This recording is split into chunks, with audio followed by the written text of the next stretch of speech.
जय श्री राम मित्रों। Dictation start. प्रस्तुत मामले में प्रादेशिक प्रबंधक रिक्को श्री गंगानगर द्वारा प्रत्यर्थी संख्या 2 को उसके भागीदार के माध्यम से एक पत्र जारी किया जाना तात्पर्य था। विराम।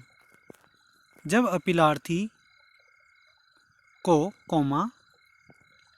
जो कि प्रादेशिक प्रबंधक के रूप में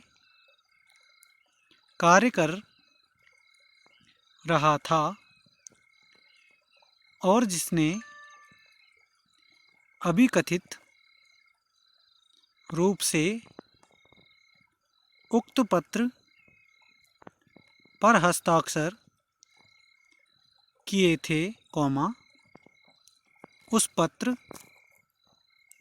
के बारे में पता चला तो उसने प्रत्यर्थी संख्या 2 को 24 घंटे के भीतर पत्र की मूल प्रति प्रस्तुत करने के लिए कहा। विराम।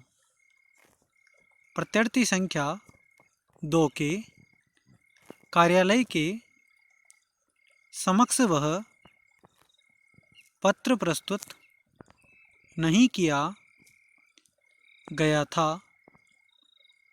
बल्कि वह पत्र मेसर्स रिफाइंड ऑयल एंड वनस्पति प्राइवेट लिमिटेड बनाम रिक्को लिमिटेड नामक वाद में उसके काउंसिल द्वारा प्रस्तुत किया गया था। विराम। अपीलार्थी ने भारतीय दंड संहिता की धारा 420 के अधीन प्रथम इत्तिला रिपोर्ट फाइल की, जिसमें यह अभिकथन किया गया कि प्रत्यर्थी संख्या 2 द्वारा उस पत्र की कूट रचना की गई है और उसे कार्यालय से चतुर्थ श्रेणी कर्मचारी द्वारा प्रेषित करा दिया गया। विराम। यह अभिकथित किया गया है कि प्रत्यर्थी संख्या 2 द्वारा कपट करके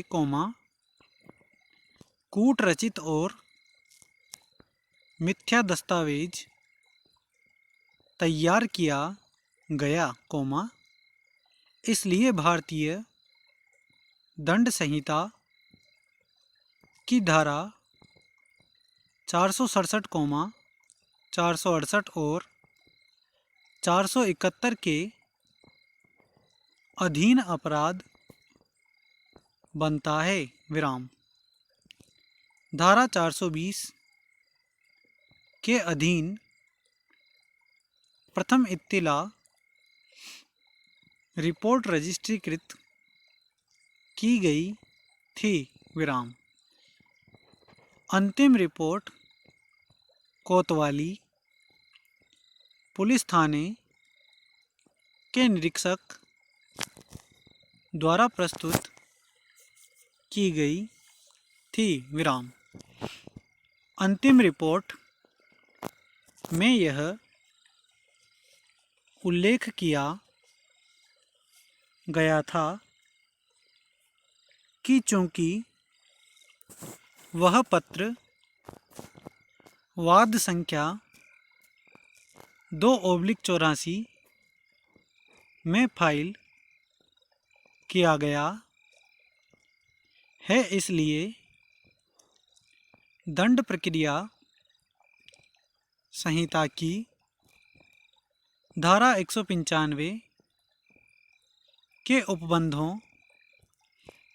को ध्यान में रखते हुए पुलिस मामले का अन्वेषण नहीं कर सकती है। विराम।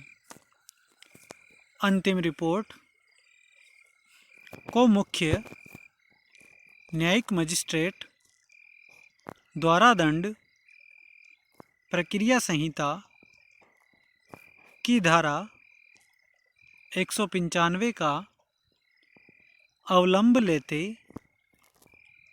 हुए स्वीकार कर लिया गया था। विराम। अपीलार्थी ने अपर सेशन न्यायाधीश के समक्ष दांडिक पुनरीक्षण फाइल किया,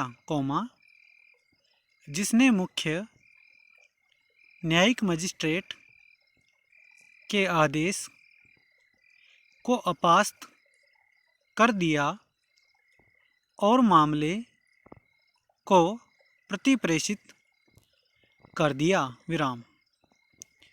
विचारण न्यायालय ने परिवादी को सुनवाई का अवसर प्रदान करने के पश्चात एक नया आदेश पारित किया। विराम। मुख्य न्यायिक मजिस्ट्रेट ने प्रतिप्रेषण के पश्चात पुनः दंड प्रक्रिया संहिता की धारा 195 का अवलंब लेते हुए यह अभिनिर्धारित किया कि चूंकि वह पत्र सिविल वाद में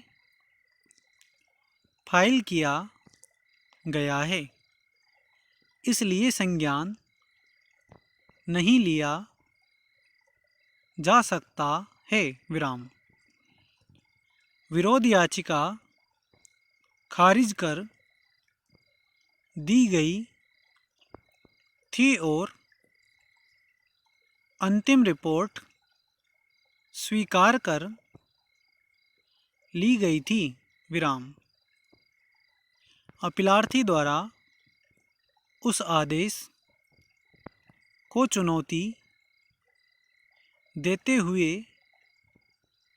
दांडिक पुनरीक्षण फाइल किया गया था। विराम।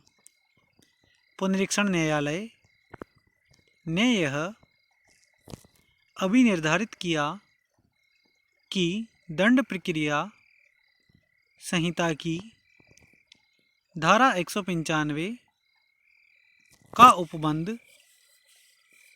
प्रस्तुत मामले के तथ्यों को लागू नहीं होता है। विराम। पुनरीक्षण न्यायालय ने अधीनस्थ न्यायालय के आदेश को अपास्त कर दिया और निचले न्यायालय को यह निर्देश दिया कि वह फाइल पर उपलब्ध साक्ष्य के आधार पर विधि के अनुसार आदेश पारित करे। विराम। पुनरीक्षण न्यायालय के आदेश के पश्चात कॉमा मुख्य न्यायिक मजिस्ट्रेट ने मामले पर पुनः विचार किया और अपीलार्थी की विरोध याचिका नामंजूर कर दी। विराम। स्टॉप। धन्यवाद।